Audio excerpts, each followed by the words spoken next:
So, బుక్స్‌ని ఎలా follow అయ్యారు మీరు? ఎలాంటి బుక్స్ ఎక్కువ ఫాలో అయ్యారు?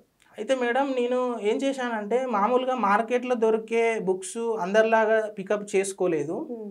మామూలుగా అట్లా గాకుండా నేను ఇన్‌స్టిట్యూట్‌లో కోచింగ్ ఏదైతే తీసుకున్నానో అది నా వెర్షన్‌లో నేను రాసుకున్నా. హుహు. ఎంత ఇంట్రెస్టింగ్‌గా అంటే నేను ఒక నోట్స్ రాసుకునేటప్పుడు ఒక 4, 5 పెన్నులు పెట్టుకునేవాడిని దగ్గర.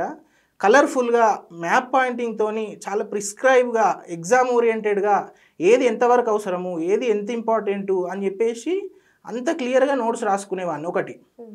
ఇంకోటి ఇప్పుడున్న కాంపిటీషన్‌లో మనం బుక్స్ కాకపోయినా మనకు డిజిటల్ ప్లాట్‌ఫామ్‌ని బాగా యూజ్ అవును. చేసుకోవచ్చు.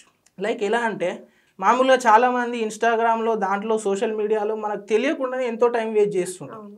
సో, అట్లా టైం వేస్ట్ చేయకుండా ఏం చేయాలంటే మనకి ఇప్పుడు లైక్ ఎగ్జాంపుల్ ఈవెన్ దో మనకి ఇక్కడ ఎగ్జాంపుల్ సాక్షి టీవీ వాళ్ళు కూడా చాలా మనకి పేపర్‌లో గానీ, సాక్షి టీవీలో గానీ, ఎడ్యుకేషన్‌లో గానీ చాలా మనకి గైడెన్స్ ఇస్తుంటారు. హ్మ్. ఇంటర్వ్యూస్ ఇస్తుంటారు. హ్మ్. ఇంకా జనరల్ నాలెడ్జ్‌కి సంబంధించి కరెంట్ అఫైర్స్ ఇస్తుంటారు. అవును. ఇలాంటివి మనం ప్రిఫర్ చేయాలి. ఓకే. టెలిగ్రామ్స్‌లో కొన్ని ఛానల్స్ ఉంటాయి. అవును. ఎడ్యుకేషన్ రిలేటెడ్ అవి ఫాలో అవ్వాలి. హ్మ్. ఇంకా మనకు యూట్యూబ్‌లో కూడా కొన్ని కరెంట్ అఫైర్స్ ఛానల్స్ ఉంటాయి. అవును. ఆ ఛానల్స్‌లో చూసుకుంటూ మనం ఎప్పటికప్పుడు అప్డేట్ తీసుకోవాలి.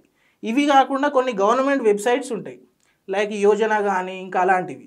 సో, వాటిలో నుండి కూడా మనం కరెంట్ అఫైర్స్ డైలీ రాసుకోవాలి.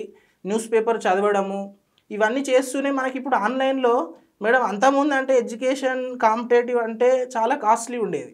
సో, ఇప్పుడు యాప్‌లు వచ్చేసినాయి చాలా వరకి. మనకు అతి తక్కువ ప్రైస్‌లోనే కూడా ఇన్‌స్టిట్యూట్‌ల వాళ్ళు క్లాసెస్ చెప్పడము, టెస్ట్‌లు కండక్ట్ చేయడము చేస్తున్నారు. సో, మనం ఆ డిజిటల్ ప్లాట్‌ఫామ్‌ని ఇట్లా మనం ఒక పాజిటివ్ వేలో యూజ్ చేసుకుంటే మనం సక్సెస్ కావడానికి అది చాలా హెల్ప్ అయితది.